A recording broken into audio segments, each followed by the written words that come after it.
Learning with Subrata YouTube চ্যানেলে তোমাদের সকলকে স্বাগত। প্রিয় সপ্তম শ্রেণীর ছাত্রছাত্রীরা, আজকে আমরা দেখব তোমাদের থার্ড সাবমিটিভ অর্থাৎ ফাইনাল পরীক্ষার সংস্কৃত প্রশ্নপত্রটি। তো পরপর একের পর এক প্রশ্নপত্রগুলো আমি তোমাদের দিচ্ছি, সেখান থেকে তোমরা প্র্যাকটিস করো।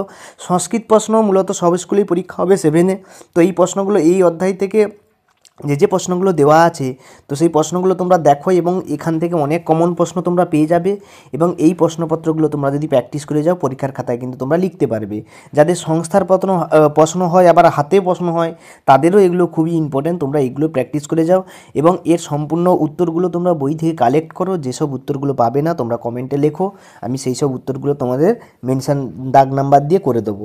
এবং তোমাদের বলে রাখা, তোমাদের প্রতিটা সাবজেক্টে যাদের স্কুলে সংস্থার প্রশ্ন, হাতের প্রশ্ন, তো তোমাদের প্রত্যেকটা প্রশ্নপত্র আমি তোমাদের পরপর দিচ্ছি। তোমরা এইগুলো প্র্যাকটিস করো, এইগুলো প্র্যাকটিস করে স্কুলে পরীক্ষা দিতে যাও, তাহলে তো কিন্তু তোমাদের অনেক সুবিধা হবে। আর তোমাদের বলে রাখা যে লার্নিং উইথ সুব্রত ইউটিউব চ্যানেলে তোমাদের সকল বিষয়ে সলিউশন করে দেওয়া আছে, সেগুলো তোমরা প্র্যাকটিস করতে পারো। গণিত, বিজ্ঞান, বাংলা, ইতিহাস, ভূগোল সমস্ত কিছু দেওয়া আছে, সেখান থেকে তোমরা প্র্যাকটিস করে যেতে পারো। আমি ভিডিওটা স্ক্রল করে করে দেখিয়ে দিচ্ছি প্রশ্নপত্রগুলো, তোমরা এইগুলো প্র্যাকটিস করো, এইগুলো দেখে যাবে, এইগুলোই পরীক্ষায় আসার সম্ভাবনা প্রবল। তো এইগুলোই করবে। সকলকে ধন্যবাদ, দেখা হচ্ছে পরের ভিডিওতে, পরের প্রশ্নপত্রতে।